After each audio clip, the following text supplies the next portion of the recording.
Inside the dusty dragon arena, a tiny teal challenger stands defiantly in the shadow of a roaring crimson dragon.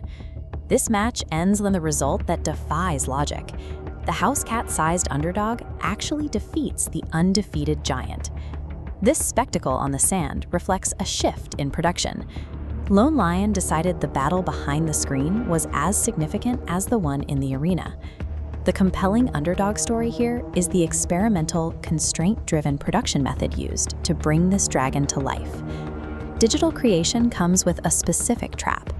Because you can control every single pixel, frame, and light source, it's easy to feel like you must.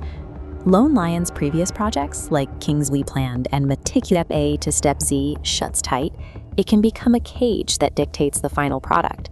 This project asks what happens to the art when an artist throws away their proven workflow and deliberately lets go of that control. Abandoning a functional process is a risk.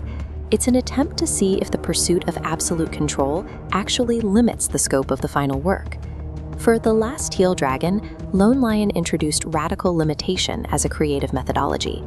This diagram outlines the minimal starting assets for the film: one single environment image, a handful of character sheets. Because no other external assets were allowed, every location and secondary character had to be derived straight from those starting seeds. Stripping away the ability to generate new elements from scratch removes the safety net. You cannot dictate the cinematic execution in advance if you don't know what pieces you'll be allowed to use. Instead of commanding the software to render a preconceived idea, the artist has to listen to the limited assets and see where they naturally lead. Extreme constraints can function as a mechanism to break an artist's reliance on formulaic outcomes. By stepping back from micromanaging every frame, an organic narrative began to emerge from the limited assets.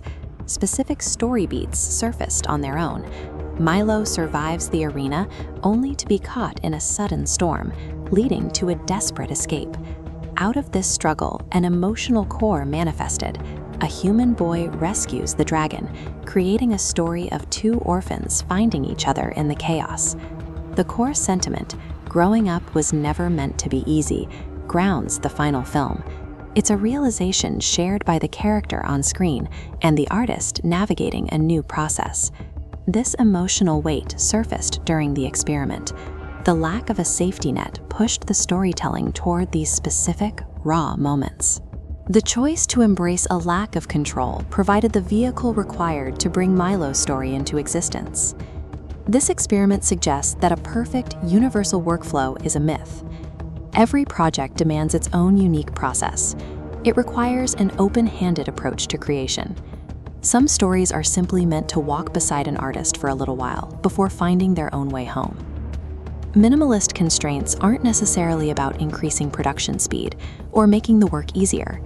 The goal of these strict limitations is to force a discovery of storytelling worlds that heavy pre-planning often hides from view. When a creator steps back and lets a story breathe, they create the space for the audience to step in.